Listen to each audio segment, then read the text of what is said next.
Hello everyone, welcome back to my YouTube channel. आशा करता हूँ सभी स्वस्थ होंगे। तो बेटा आज हम अपने नेक्स्ट जो टीसीएस के इंपॉर्टेंट क्वेश्चंस बनते हैं उनको डिस्कस कर लेते हैं। हमारा जो मेन सेक्शन है हमारा कंप्यूटर सेक्शन है, तो जो भी कंप्यूटर से रिलेटेड टीसीएस के द्वारा प्रीवियस ईयर में क्वेश्चन पूछे गए हैं तो हम डिटेल में डिस्कस कर रहे हैं। तो आज का जो हमारा फर्स्ट क्वेश्चन दे रखा है, which of the following keyword shortcut is use to center alignment. यहाँ पे सिंपली बात करिए कि सेंटर अलाइनमेंट के लिए आप कौन सी शॉर्टकट कमांड का यूज़ करते हैं। इजी क्वेश्चन है सर, इसके लिए हम कंट्रोल ई का यूज़ करते हैं, तो यहाँ पे हमारा थर्ड राइट आंसर बन जाएगा। कंट्रोल सी हम कहाँ किसके लिए यूज़ करते हैं, जब हमें कॉपी करना होता है। कंट्रोल ए जब हमें सेलेक्ट करना होता है कोई भी, बेसिकली हम सिंपल इसको बोलते हैं सेलेक्ट ऑल, कि हमें कोई कंटेंट सेलेक्ट करना है कहाँ पे, जो हमारा कोई डॉक्यूमेंट है उसके अंदर, तब हम कंट्रोल ए का यूज़ करते हैं। कंट्रोल डब्ल्यू वैसे हम क्या यूज़ करते हैं, जब हमें क्या करना पड़ता है, क्लोज करना पड़ता है कोई डॉक्यूमेंट, है ना। कोई डॉक्यूमेंट जब हमें क्लोज करना होता है तब हम कंट्रोल डब्ल्यू का यूज़ करते हैं। फिर हमारे पास नेक्स्ट क्वेश्चन दे रखा है, which of the flowing effect is not available in MS Word 2010 font dialog box. तो फोन डायलॉग बॉक्स के अंदर आपका कौन सा एक तरीके से बोला है कि जो फ़ॉन्ट है वो अवेलेबल नहीं होता है। ओके, तो देखो बाकी सारे अवेलेबल होते हैं, पर यहाँ पे इक्वलाइज करेक्टर हाइट की ऐसे करके कोई भी फ़ॉन्ट नहीं होता है, या फिर फ़ॉन्ट इफेक्ट नहीं होता है। बाकी सारे होते हैं ना, इटैलिक होता है हमारा, स्ट्राइक थ्रू होता है, बोल्ड होता है, तो ये सारे हमारे पास वहाँ पे अवेलेबल होते हैं, पर यहाँ पे इक्वलाइज करेक्टर ऐसे करके कोई अवेलेबल नहीं होता है। फिर हमारे पास नेक्स्ट क्वेश्चन है, which of the flowing option is not available in proofing group. यहाँ पे एक हमारे पास प्रूफिंग ग्रुप होता है। सबसे पहले आप याद रखना है सर, हमारा रिव्यू टैब के अंदर क्या आता है कि ग्रुप आता है, उस ग्रुप का नाम क्या होता है, प्रूफिंग ग्रुप। ओके, तो प्रूफिंग ग्रुप के अंदर कौन सा ऑप्शन अवेलेबल नहीं होता है, देखो यहाँ पे कौन सा नहीं होता है, कमेंट।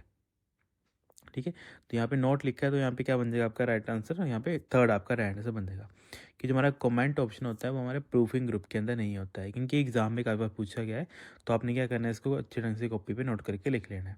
बाकी सारे ऑप्शन आपको मिल जाएंगे, एडिटर मिल जाएगा, वर्ड काउंट मिल जाएगा, थीसिस मिल जाएगा। बेसिकली जिस चीज़ को आप रिव्यू कर सकते हैं वो सारे टूल्स आपको कहाँ मिल जाएंगे, रिव्यू टैब के अंदर मिल जाएंगे। और प्रूफिंग के ऊपर क्या मिल सकते हैं, बेसिकली जब आपको थीसिस चेक करना है या फिर सिनोनिमस एंटोनिमस चेक करने हैं, है ना। इसके अलावा अगर आपको वर्ड काउंट चेक करने हैं या फिर आपको कोई एडिटर वगैरह यूज़ करना है, तो वो सारे ऑप्शन आपको वहाँ पे मिल जाते हैं।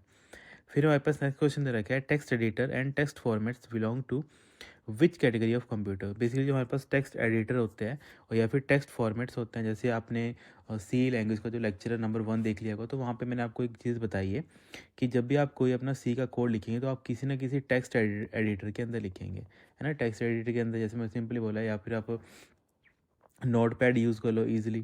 तो नोट पैड भी इस तरह क्या है, हमारे पास एक टाइप ऑफ टेक्स्ट एडिटर है, जहाँ पे हम क्या करते हैं, कोई भी हमारा टेक्सचुअल डाटा है वो वहाँ पे लिखते हैं। उसके बाद फर्दर हम उसको उस फॉर्मेट में सेव करते हैं जिस फॉर्मेट में हमें उस चीज़ को सेव करना होता है। जैसे मैंने कल सी का बताया था, तो हमने उसको किस में सेव किया था, डॉट सी करके हमने सेव किया था। डॉट सी किस चीज़ को बताता है कि जो हमारा जो फाइल है, फाइल का नाम तो कुछ भी हो सकता है, पर जो एक्सटेंशन है वो ये चीज़ बताने का काम करती है कि जब आप इस फाइल को चलाएंगे या फिर ये आपकी फ़ाइल है वो किस टाइप की फ़ाइल है। तो हम बोलेंगे सर ये हमारे पास सी का कोड है, सी का क्या है, सोर्स कोड है। तो ऐसे करके जो होता है नोट पैड होता है बेसिकली, या फिर जो अलग अलग हमारे पास टेक्स्ट एडिटर होते हैं या फिर टेक्स्ट फॉर्मेट्स होते हैं, वो हमारे क्या करते हैं, बेसिकली एक टाइप ऑफ वर्ड प्रोसेसर होते हैं। यहाँ पे हम सारे के सारे वर्ड से रिलेटेड डाटा के साथ डील करते हैं, है ना। जो टेक्सचुअल डाटा होता है उससे हम डील करते हैं। तो इसका मतलब यहाँ पे क्या बन जाएगा हमारे पास सर, फर्स्ट हमारा राइट आंसर बन जाएगा। ओके, तो ये सारे हमारे पास क्या होते हैं, एक तरीके से वर्ड प्रोसेसर होते हैं। इसके हेल्प से हम क्या कर सकते हैं, या तो हम क्रिएट कर सकते हैं या फिर स्ट्रक्चर कर सकते हैं कोई भी डिजिटल टेक्स्ट डॉक्यूमेंट को। तो ऐसे एग्जाम में पूछी जाती चीज़ें, तो उनको क्या करना है, आपने कॉपी पे नोट कर लेना है। फिर नेक्स्ट क्वेश्चन दे रखा है, fill in the blank function is used in MS Excel 2010 for rounding the number down. Basically आपको क्या करना है, नंबर डाउन करना है, तो इसके लिए आप कौन सा फंक्शन यूज़ करते हैं, तो इसके लिए हम कौन सा यूज़ करते हैं सर, इसके लिए हम फ्लोर फंक्शन का यूज़ करते हैं, है ना। तो ये मैंने आपको समझाया भी था, सीलिंग और फ्लोर क्या होता है और ये कैसे वर्क करते हैं, है ना। ये सारी चीज़ें मैंने आपको बताई हैं कि सीलिंग कैसे वर्क करता है, फ्लोर कैसे वर्क करता है एक्सेल के अंदर। फ्लोर का मतलब क्या होता है कि जैसे मैं आपको नंबर दे दूँ, एक मान लेते हैं 20, मैंने आपको नंबर दे दिया, मैंने बोला आप मुझे इसका क्या कर दो, एक एक तरीके से फ्लोर मुझे पॉइंट निकाल के दो। और मैंने जो आपको बोल दिया कि आपको मल्टीप्लाइंग फैक्टर कौन सा रखना है, आपने रखना है, मान लेते हैं आपको आपको 4 का रखना है ना। तो अब देखेंगे, आप ये नंबर देखेंगे कि 4 के मल्टीपल में ऐसा कौन सा नंबर है जो 20 से छोटा है। तो आप बोलेंगे सर अगर 4 5 का मतलब 20 होता है तो ऑब्वियसली 4 4 का 16 होता है। तो इस टाइम पे फ्लोर की वैल्यू कितनी आ जाएगी, इससे हमारी 16 आ जाएगी। ये सारी चीज़ें मैंने आपको समझाई हैं। जब आपने प्रीवियस सारे मतलब लेक्चर्स देखे हैं तो वहाँ पे मैंने डिटेल में ये चीज़ें समझाई हैं कि सीलिंग कैसे वर्क करती है, फ्लोर कैसे वर्क करता है। फ्लोर क्या करता है, जो आपने जो बेसिकली आपको ऑप्शंस में दिया हुआ या फिर जो आपकी एक तरीके से सिंटैक्स होता है, उसके जो एंड में जो वैल्यू दी होती है उसको आपको मल्टीपल में लेके चलना पड़ता है। और मल्टीपल में जैसे रहेंगे, फ्लोर है तो फ्लोर क्या बोलता है, आपको 20 से नीचे 4 का मल्टीपल देखना है। तो 4 का मल्टीपल 20 से नीचे कौन सा है, 16 बनता है। क्योंकि देखो 4 1 का 4, 4 2 का 8, 4 3 का 12 और 4 4 का आपका 16 और 4 5 का आपका कितना होता है सर, हमारे पास 20 होता है। तो मैंने बोला 20 से आपको नीचे देखना है, तो 20 से नीचे 4 का मल्टीपल कौन सा है सर, 16 है। तो इसका मतलब आपका क्या राइट आंसर बन जाएगा, 16 आपका राइट आंसर बन जाएगा। और इसका जस्ट अपोजिट कौन होता है, हमारा सीलिंग फंक्शन होता है। सीलिंग क्या करता है, इसका नेक्स्ट जो बड़ा नंबर होता है वो देने का काम करता है।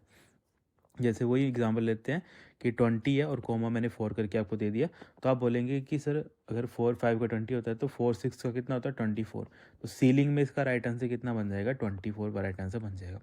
तो ये सारी चीज़ें हमने करी हैं, तो इसका मतलब यहाँ पे क्या बन जाएगा आपके पास, फ्लोर राइट आंसर बन जाएगा। यहाँ पे लिखा था ना, राउंडिंग द नंबर डाउन, कि नंबर को क्या करता है बेसिकली, उसके नीचेला मतलब उसके जो लोएस्ट नंबर है उससे नीचे वाला, उसको वो देने का काम करता है। तो वो हमारा फ्लोर फंक्शन काम करता है। तो ये सारी चीज़ें होती है जो आपने नोट करके लिखनी होती हैं।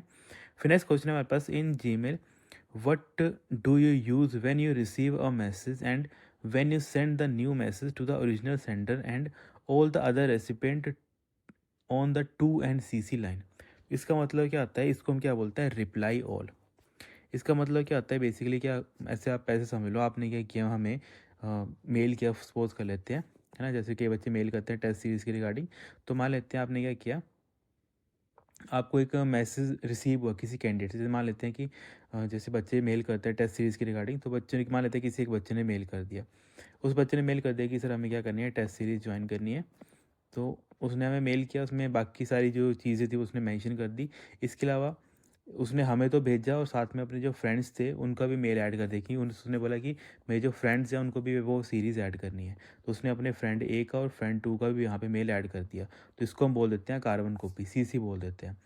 अब क्या होता है, जब मैं मतलब हम, जो हमारी टीम है वो, या फिर जो हमारी टीम मेंबर है वो आपको रिप्लाई करते हैं।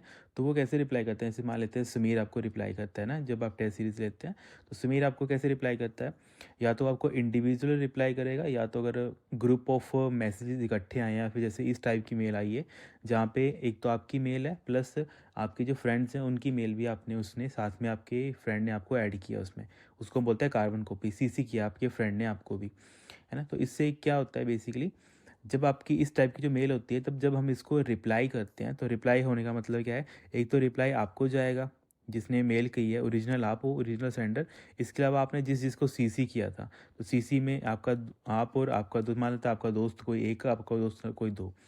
तो जैसे हम इसको रिप्लाई करेंगे इन सभी को, तो ये कौन सा ऑप्शन बन जाता है, ये हमारे लिए रिप्लाई ऑल का ऑप्शन बन जाता है। वही चीज़ यहाँ पूछी गई थी कि जब आप क्या करते हो, आपको कोई मेल रिसीव हुई और आपने क्या किया, आप चाहते हो कि आप एक नई बेसिकली मेल सेंड करें, किसको, ओरिजिनल सेंडर को। ओरिजिनल सेंडर कौन थे, आप थे जिन्होंने टेस्ट सीरीज़ के रिगार्डिंग हमसे इन्फॉर्मेशन मांगी। उसके बाद क्या हुआ कि जो भी मान लेते हैं आपके जो दोस्त थे, आपने उनको भी ऐड किया था, तो उसको मैंने बोल दिया सीसी। तो इसमें क्या होता है बेसिकली, अगर मुझे आप सभी को रिप्लाई करना है, या फिर इन द एंड जो आपका समीर है वो क्या करता है, समीर आप सभी को रिप्लाई बैक करता है, तो उसके पास दो तरीके हैं, कि वो अकेले अकेले आप सभी को मेल करे, या तो एक तरीका है कि वो सिंपल रिप्लाई ऑल कर दे। तो जैसे रिप्लाई ऑल करेगा तो इसमें क्या होगा, एक तो जिस जहाँ से वो मैसेज आया उसको कॉपी चली जाएगी उसकी, बाकी जो उसके साथ पर्सन और भी थे जिनको सीसी किया था, तो उनके पास भी इसकी एक रेप्लिका चली जाएगी या एक कॉपी चली जाएगी। तो इसको हम बोलते हैं रिप्लाई ऑल करना। तो यहाँ पे क्या बन जाएगा आपका, इसके अकॉर्डिंग हम आपका थर्ड आपका राइट आंसर बन जाएगा। ओके, बाकी आपने याद रखना है कि जो आपका रिप्लाई ऑल होता है ना, ये इंश्योर करता है कि जो रिस्पॉन्स है वो डिलीवर्ड होता है हर एक ईमेल का, जो भी वहाँ पे ईमेल, वहाँ पे एड्रेस अटैच होते हैं मेल के साथ, उन सभी को जाता है वो रिप्लाई, चाहे एक है, चाहे 10 है, चाहे 100 है, जितने भी हैं उन सभी को जाती है वो मेल। ये मतलब होता है रिप्लाई ऑल का। फिर नेक्स्ट क्वेश्चन है हमारे पास, which of the following is a service provided by internet. कौन सी सर्विस हमें इंटरनेट की हेल्प से मिलती है, तो देख लेते हैं हमें कौन कौन सी मिल जाती है। तो देखो यहाँ पे हमें वेबसाइट हम विज़िट कर सकते हैं इंटरनेट हेल्प से, इलेक्ट्रॉनिक मेल हम मतलब ईमेल भेज सकते हैं, न्यूज़ ग्रुप्स हम बेसिकली मतलब सर्विस यूज़ करते हैं, जैसे हम न्यूज़ वगैरह देखते हैं, है ना। वैसे ही न्यूज़ ग्रुप्स क्या होते हैं, मतलब एक ऐसी मतलब नेटवर्क होता है जहाँ पे बेसिकली न्यूज़ से रिलेटेड ही सारे काम होते हैं। इसके अलावा डिसीजन ग्रुप भी हम बेसिकली यूटिलाइज़ कर सकते हैं, फिर सर्विस यूज़ कर सकते हैं। तो इसका मतलब है सारे ऑप्शन यहाँ पे हमारे पास क्या है, करेक्ट है। तो यहाँ पे थर्ड हमारा राइट आंसर बन जाएगा कि ये सारी की सारी सर्विसेज हम यूज़ कर सकते हैं विद द हेल्प ऑफ हमारे इंटरनेट। नेक्स्ट क्वेश्चन आता है हमारे पास, in M S Excel 2010 which shortcut key is use to bold the text. तो बोल्ड के लिए कंट्रोल बी का हम यूज़ करते हैं। ज़्यादा टफ क्वेश्चन नहीं है, सारे क्वेश्चन वही हैं जो आपने किए हैं, तो इसको बार बार डिटेल में डिस्कस करने की जरूरत नहीं है, क्योंकि ये सारी चीज़ें हमने काफ़ी बार रिपीट कर ली हैं। फिर नेक्स्ट क्वेश्चन है, online convergence in which you can immediately able to send message back to the to and forth to one another is called as. इसको हम क्या बोलते हैं, इसको चैट बोलते हैं। जैसे आप क्या करते हैं बेसिकली, आपका जैसे व्हाट्सएप पे आप चैट करते हैं आपके फ्रेंड के साथ, तो जैसे आपके फ्रेंड का रिप्लाई आता है तो आप क्या करते हो, उसको रिप्लाई बैक कर देते हो। तो इसी को हम क्या बोलते हैं, immediately able to send messages back. आप जैसे आपके मैसेज आया दोस्त का, आपने उसको रियल टाइम पे भी क्या कर दिया, उसको रिप्लाई बैक कर दिया। तो इसको क्या बोलते हैं, इस टाइप की कन्वर्सेशन को हम चैट बोलते हैं। ओके, समझ आ गया। बाकी वी लोग हम क्या बोलते हैं, जब कोई पर्सन जो वीडियोस की हेल्प से, जैसे ब्लॉगर वगैरह होते हैं ना, जो यूट्यूब वगैरह की वीडियोस बनाते हैं with the help of daily blogs जो अपने बनाते हैं, तो उस टाइप के जो एक तरीके से ब्लॉगिंग होती है उसको वी लॉग बोलते हैं, है ना। और ब्लॉग क्या होता है, इसमें सिर्फ टेक्सचुअल जो इन्फॉर्मेशन होती है, मतलब टेक्सचुअल जो ब्लॉग होता है उसको हम क्या बोल देते हैं, हमारे पास वी लॉग बोल देते हैं। तो ये सारी चीज़ें आपने याद रखनी है। बाकी ब्लॉग का इम्पोर्टेंट जो एक तरीके से वो पूछा जाता है कि कौन सा पॉपुलर हमारे पास ब्लॉग का एक इंटरफेस है या फिर साइट है, तो वो हमारे पास ब्लॉगर होती है। तो एग्जाम में पूछी जाती है डाटा, तो इनको भी क्या करना है, आपने नोट करके लिख लेना है। फिर नेक्स्ट क्वेश्चन है हमारे पास, fill in the blank shortcut key is used in M S Excel 2010 to select a row. जब आपको एक रो सेलेक्ट करनी है तो इसके लिए आप कौन सी शॉर्टकट कमांड यूज़ करते हैं sir, shift plus space bar का हम यूज़ करते हैं। तो यहाँ पे थर्ड हमारा राइट आंसर बन जाएगा। बाकी इससे उल्टा मैंने क्या बताया था, कॉलम अगर आपको सेलेक्ट करना है तो इसके लिए हम यूज़ करते हैं कंट्रोल प्लस स्पेस बार का। तो ये हमने काफ़ी बार रिपीट कर ली चीज़ें, तो आई होप ये सारी चीज़ें आपको याद ही होगी होंगी। इसके अलावा हाइड और अनहाइड का मैंने बताया था। बेसिकली जब आपको हाइड करना है किसी रो को और हाइड आपको करना है किसी कॉलम को, किस में, एक्सेल के अंदर, तब आप कौन सी शॉर्टकट कमांड यूज़ करते हैं, तो कंट्रोल प्लस 9 आप यूज़ करते हैं हाइड या फिर अनहाइड करने के लिए, किस में, बेसिकली रो को। और वैसे ही कंट्रोल प्लस ओ आप, या फिर ज़ीरो, सॉरी ओ नहीं, कंट्रोल प्लस ज़ीरो आप यूज़ करते हैं कॉलम को हाइड और अनहाइड करने के लिए। तो ये सारा डाटा होता है जो एग्जाम में पूछा जाता है, तो उनको क्या करना है, अपनी कॉपी पे नोट करके लिख लेना है। फिर नेक्स्ट क्वेश्चन है, choose the wrong option with respect to M S Excel 2010। यहाँ पे आपको बताना है कि इनमें से कौन सा ऑप्शन है वो यहाँ पे क्या है, हमारा गलत ऑप्शन है। तो जैसे फर्स्ट क्वेश्चन ऑप्शन स्टेटमेंट दे रखी है, in M S Excel 2010 to open a new file. तो न्यू फाइल के लिए हम कंट्रोल एन का यूज़ करते हैं, तो ये स्टेटमेंट हमारी ठीक है। फिर सेकंड दे रखा है, in M S Excel 2010 we can not insert comment to a cell. देखो हम इंसर्ट कर सकते हैं, तो यहाँ पे ये गलत हो जाएगा। हम क्या कर सकते हैं, इंसर्ट कर सकते हैं, कैन नॉट नहीं आता है यहाँ पे। We can insert comment in a cell, पर यहाँ पे गलत पूछा था, तो यहाँ पे क्या बन जाएगा, सेकंड हमारा राइट आंसर बन जाएगा। ठीक है, ज़्यादा टफ नहीं है चीज़ें, बस आपने ये सारी चीज़ें समझनी होती है। बाकी देखो नेक्स्ट ऑप्शन दे रखा है, we can save a file. देखो सेव एज का ऑप्शन कमांड F12 होती है, तो ये भी स्टेटमेंट ठीक है। फिर we can insert table from the insert tab. तो देखो इंसर्ट टैब के हेल्प से हम क्या कर सकते हैं, तो अपना टेबल को भी इंसर्ट कर सकते हैं। तो इसका मतलब है सारी ऑप्शन बाकी ठीक है। तो सेकंड ऑप्शन यहाँ पे हमारे क्या है, यहाँ पे इनकरेक्ट स्टेटमेंट है। नेक्स्ट क्वेश्चन हमारे पास, in M S Excel 2010 fill in the blank operation is use to open an already existing file. कोई फाइल पहले से बनी है, उसको अगर आपको ओपन करना है तो उसको आप कैसे ओपन करते हैं, तो उसके लिए ओपन कमांड का हम सारा लेते हैं। बेसिकली हम कहाँ जाते हैं, फाइल मेनू के अंदर जाते हैं, और फाइल मेनू के अंदर हमारे पास एक कमांड या फिर एक ऑप्शन मिल जाता है ओपन करने का। तो वहाँ पे हम क्लिक करते हैं, उसके बाद हम जिस फाइल को हमें चूज़ करना है उसको हम चूज़ करते हैं, और जैसे उसको ओपन पे क्लिक करते हैं तो वो फाइल हमारी क्या हो जाती है, ओपन हो जाती है। तो ऐसे करके जो पूरा का पूरा सिस्टम है वो हमारा वर्क करता है। ठीक है, तो ऐसे करके ये सारी अपनी चीज़ें समझनी होती हैं। फिर नेक्स्ट क्वेश्चन दे रखा है हमारे पास, एक second, when a document of M S Word 2010 is already open which keyboard shortcut is use to open a new document. Basically अब आपकी एक ऑलरेडी कोई चीज़, आपका डॉक्यूमेंट ओपन है, अगर आप चाहते हो आपको एक नया डॉक्यूमेंट ओपन करना है, तो उसके लिए आप क्या कर सकते हैं, उसके लिए आप कौन सी शॉर्टकट कमांड लगाएंगे बेसिकली, सर हम कंट्रोल एन का यूज़ करेंगे। Control N, N stand for new document. तो वही बस क्वेश्चन सिंपल होते हैं, बस आपको घुमा के क्वेश्चन पूछे जाते हैं। ओके, बाकी सारी चीज़ें मैं बताया, कंट्रोल एक्स कट के लिए, कंट्रोल वी हमारा पेस्ट के लिए, कंट्रोल वाई हमारा रीडू के लिए, ये सारी चीज़ें हमने करी हैं। ये कट के लिए होता है, ये हमारा पेस्ट के लिए होता है। ये सारी चीज़ें हमने कहीं ना कहीं करी हैं और काफ़ी बार रिपीट हो गई हैं, तो अब तक तो ये सारी चीज़ें आपके माइंड में बैठ गई होंगी।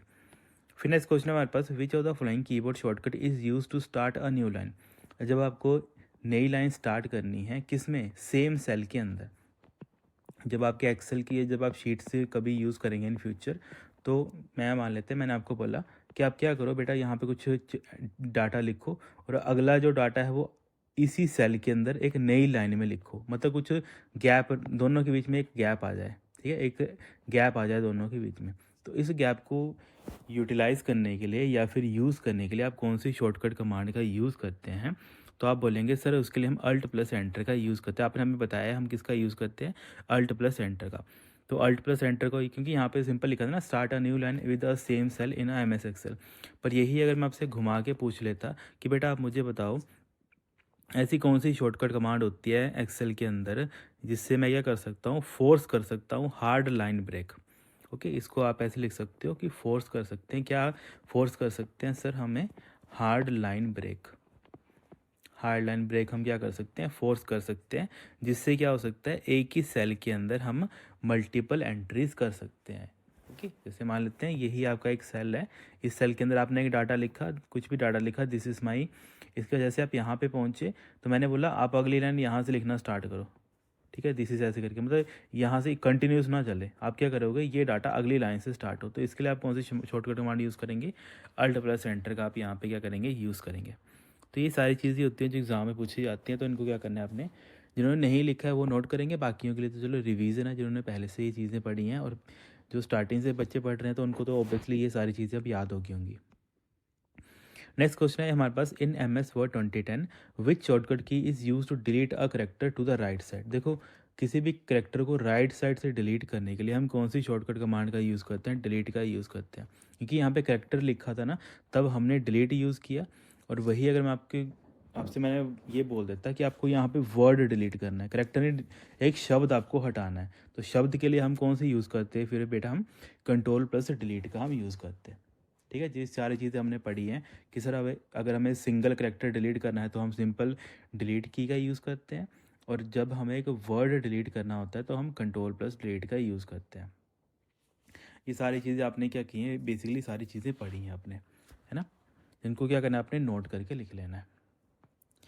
फिर हमारे पास नेक्स्ट क्वेश्चन दे रखे हैं, an IPv version 4 address of, basically ये सिंपल बोला है कि जो आपका इंटरनेट प्रोटोकॉल वर्जन 4 होता है कितने बिट का होता है, तो सर ये हमारा 32 बिट का होता है, आपने हमें बताया था।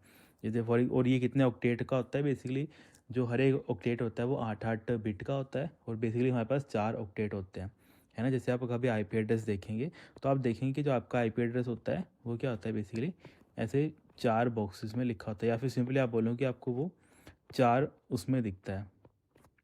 ठीक है, 4 बॉक्सेस में दिखता है, या फिर आपको 4 एक तरीके से बोल सकते हैं सेपरेशन में दिखता है। और वो 4 सेपरेशन कैसे होते हैं, आपको 4 ऑक्टेट होते हैं। ठीक है, ये ऑक्टेट नंबर आपका 1, ये ऑक्टेट नंबर आपका सेकंड, ये ऑक्टेट नंबर आपका थर्ड, और ये आपका ऑक्टेट नंबर 4। तो देखो, अगर हर एक ऑक्टेट आपका कितने बिट का होता है, सर वो हमारे 8 बिट का होता है। तो ऐसे मान लो ये 8 का हो गया, ये 8 का हो गया, 8 का हो गया, 8 आ गया, तो टोटल कितने बन गए, 8 4 का 32।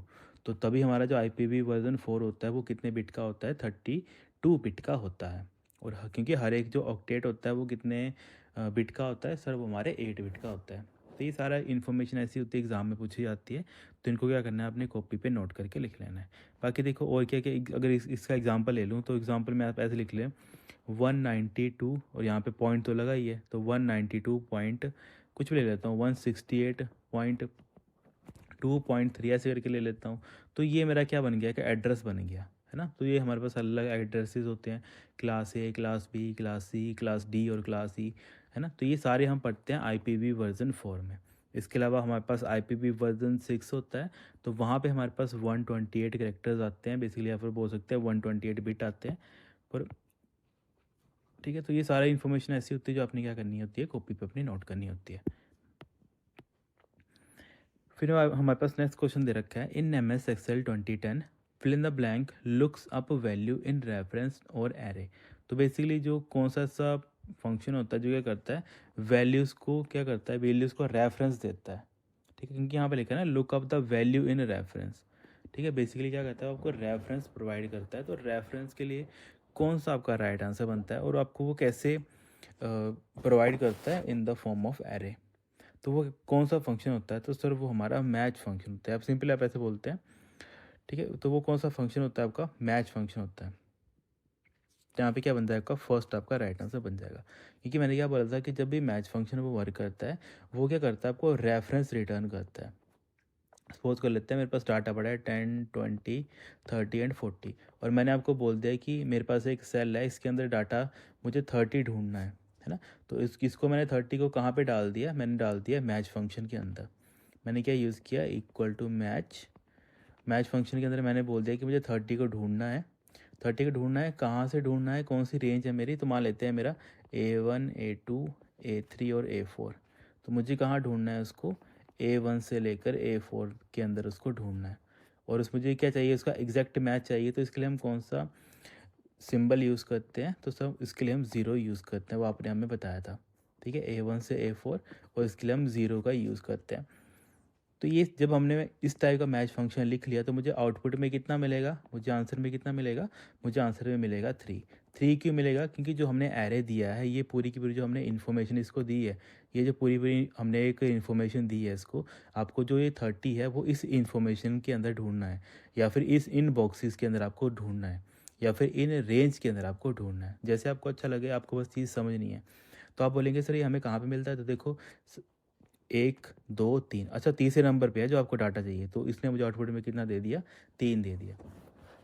और वही एग्ज़ाम में यहाँ पे पूछा गया था कि ऐसा कौन सा फंक्शन होता है जो लुक करता है वैल्यूज़ के रेफरेंस को, या फिर जो एरे होता है उसको, उस एरे के अंदर जो आपकी वैल्यूज़ होती हैं उनको एक तरीके से प्रोवाइड करता है आपको। तो वो हमारा मैच फंक्शन होता है।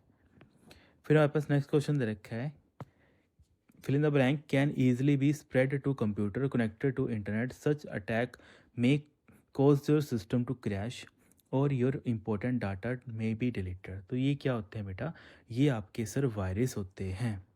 क्योंकि वायरस क्या काम करता है, बेसिकली ये स्प्रेड हो जाता है कंप्यूटर्स के ऊपर इंटरनेट की हेल्प से। बाकी कि इसका मेन काम ही क्या होता है, बेसिकली ये भी एक ऐसा प्रोग्राम होता है, ये भी क्या होता है सर, हमारे पास एक ऐसा प्रोग्राम होता है जो बाकी प्रोग्राम्स के कोड को चेंज करना या फिर उनको डिलीट करना, ये सारे काम करता है ना। तभी हम इसको क्या बोलते हैं, वायरस बोलते हैं। कि वायरस होता है क्या, एक हमारे पास मेलिशियस कोड होता है जो अपने आप को या तो रेप्लिकेट करेगा, या तो जो हमारे पास सॉफ्टवेयर हैं उनको डिस्टर्ब करने का काम करेगा, या फिर जो हमारे पास डाटा हमने मेमोरी में स्टोर किया उसको डिलीट करने का काम करेगा। तभी हम इसको क्या बोलते हैं, वायरस बोलते हैं।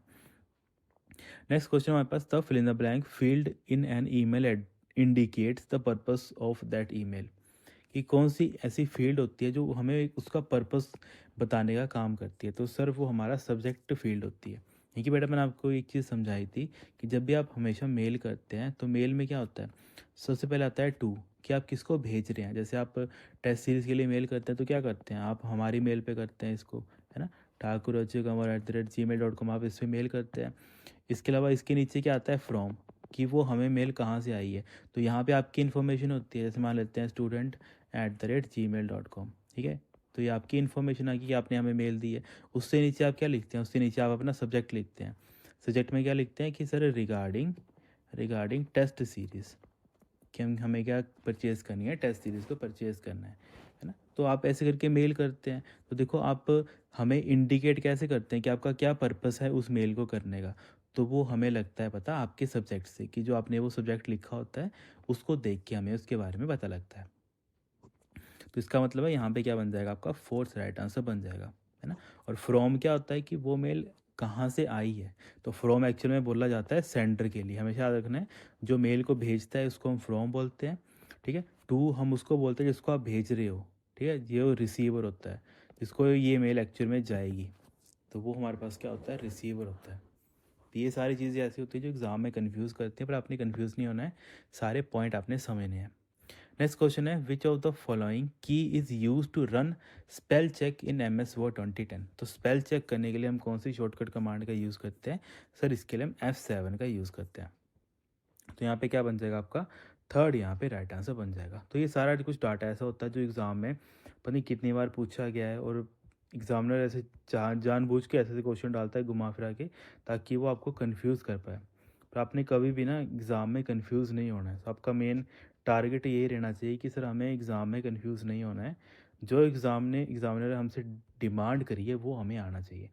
ठीक है, तो ऐसे करके ये सारी चीज़ें होती हैं जो एग्ज़ाम रेलिवेंट बन जाती हैं। तो इनको क्या करना है, अपनी कॉपी पे नोट करके लिख लेना है। बाकी एक बच्चे का डाउट आया था रिगार्डिंग जो अलग अलग फ़ॉन्ट होते हैं, उसके रिगार्डिंग एक डाउट आया था, तो उसको हम एक बार चेक कर लेते हैं। अब वो डाउट क्या था उसका? क्वेश्चन ये था कि सर जो हमारे पास एप्टोस, एक तो हमारे पास शायद उसका एप्टोस था और दूसरा था हमारे पास कैलिबरी का, कि सर ये दोनों हैं, इसमें कई ऑफिस में हमारे पास एप्टोस बोलते हैं बाय डिफ़ॉल्ट, कईयों में कैलिबरी बोलते हैं। सर इसमें थोड़ी कन्फ्यूज़न है, तो वो मुझे थोड़ा डिटेल में बता दो। तो बेटा एक्चुअल में होता है क्या है, जब भी आप क्या करते हैं, इसको मैं थोड़ा ऐसे टेबल की फॉर्मेट में बना देता हूँ ताकि आप इसको ईजिली समझ पाओ। आपने 3 नोट्स बनाने हैं। एक तो आप बनाएंगे टेबल माइक्रोसॉफ्ट, कौन से वर्ज़न है, या फिर सिंपल लिखो माइक्रोसॉफ्ट का कौन सा वर्ज़न। दूसरा आप टेबल की फॉर्मेट में बना लेना। दूसरा आप बना लेना कि उसका डिफ़ॉल्ट फ़ॉन्ट क्या होगा, डिफ़ॉल्ट उसका फ़ॉन्ट कौन सा है। और तीसरा आप बना लेना, उसमें लिखना डिफ़ॉल्ट उसका साइज़ क्या होता है, डिफ़ॉल्ट उसका साइज़। 3 आपने क्या करने हैं, टेबल के फॉर्मेट में बना लें हैं। अब देखो सबसे पहले आपने याद रखना है कि जब भी मैं बात करता हूँ ऑफिस, ठीक है, 1997 से ऑफिस जो चला था तो उसको हम शॉर्ट में क्या लिखते हैं, 97। तो ऑफिस 97 से लेकर अगर आपका ऑफिस का वर्जन 2023 या सॉरी 2003 तक है ना, अगर आपको 1997 से लेकर 2003 का अगर आप ऑफिस का कोई भी वर्जन यूज़ कर रहे हैं, जैसे वर्ड 2003 आता है, एक्सेल 2003 आता है, या फिर वर्ड 97 आता है, एक्सेल 97 आता है, तो जब इस टाइप के जब आप माइक्रोसॉफ्ट के वर्जन यूज़ करते हैं तो उसमें बाय डिफ़ॉल्ट फ़ॉन्ट आपका बेटा टाइम्स न्यू रोमन यूज़ होता था। टाइम्स न्यू रोमन वहाँ पे यूज़ होता था। एक तो चीज़ आपको ये क्लियर होगी। अच्छा सर उसका बाय डिफ़ॉल्ट साइज़ कितना था? तो आपने याद रखना है कि जब हमारा ऑफिस 97 से 2003 का जो ऑफिस का वर्जन था, उसमें जो default font time new Roman था, तो उसका डिफ़ॉल्ट साइज़ कितना था, 12 पॉइंट। ठीक है, 12 पीटी इसको बोलते हैं पॉइंट, तो 12 पॉइंट उसका क्या था, डिफ़ॉल्ट साइज़ था। एक क्वेश्चन आपका ये क्लियर हो गया।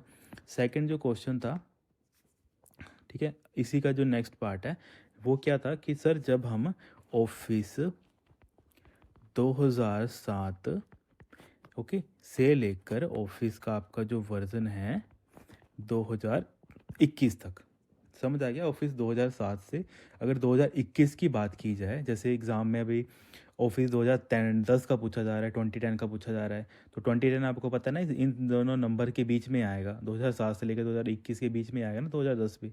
तो आपने याद रखना है कि वहाँ पे बाय डिफ़ॉल्ट आपका कैलिबरी यूज़ होता है, कैलिबरी आपका वहाँ पे यूज़ होता है। अच्छा सर ये तो हम अपने में बता दिया, तो सर डिफ़ॉल्ट साइज़ कितना होता है? तो बेटा इसका डिफ़ॉल्ट साइज़ आपका 11 पॉइंट होता है, 11 पॉइंट आपका होता है। ओके, सेकंड क्वेश्चन आपका ये क्लियर हो गया कि कैलिबरी आपका कहाँ यूज़ होता है। थर्ड क्वेश्चन आता है आपका एपोर्ट्स का।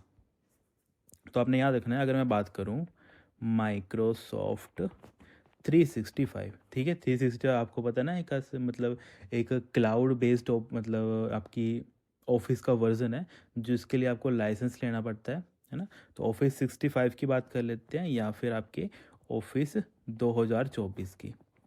ये आपने नोट करना है क्योंकि तभी मैं ये चीज़ें आपको लिखवा रहा हूँ ताकि आपको ये अच्छे ढंग से क्लियर हो पाए कि चाहे ऑफिस 365 की बात करी जाए, चाहे ऑफिस 2024 की बात करी जाए, वहाँ पे बाय डिफ़ॉल्ट जो आपका है वो कौन सा चलता है, एप्टोस फ़ॉन्ट है वो चलता है। जो यहाँ पे बच्चे का डाउट था कि सर कैलिबरी और एप्टोस में क्या फ़र्क होता है, कि 11 बोलते हैं कि 12 पॉइंट बोलते हैं। पर आपने याद रखना है कि जब भी आप माइक्रोसॉफ्ट 365 या फिर ऑफिस 2024 में इसको यूज़ करेंगे, ये कितने का होता है, ये भी 11 पॉइंट का ही होता है। इसको आप बाद में चेंज कर सकते हैं, पर बाय डिफ़ॉल्ट जब आप इसको इनकी एप्लीकेशंस को ओपन करेंगे ना, तो बाय डिफ़ॉल्ट वो आपको 11 पॉइंट के ही दिखेंगे। जो अलग आपको दिखता है वो आपको टाइम न्यू रोमन का दिखता है, क्योंकि न्यू रोमन में बाय डिफ़ॉल्ट साइज़ कितना था, 12 पॉइंट था। समझ आएगा, जो भी आपके डाउट थे वो इस टेबल में क्लियर हो जाएंगे कि 1997 से 2003 के जो ऑफिस के वर्जन थे उसमें by default font time new Roman था, और उसका जो डिफ़ॉल्ट साइज़ हमें डिफ़ॉल्ट में ही मिल जाता था, हमें उसको सेट करने की ज़रूरत नहीं पड़ती थी, तो वो 12 मिलता था।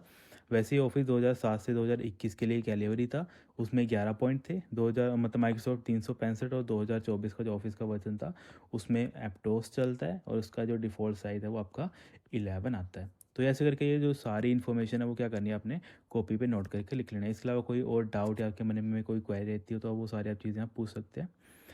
ओके, ठीक है students, thank you so much, have a great day.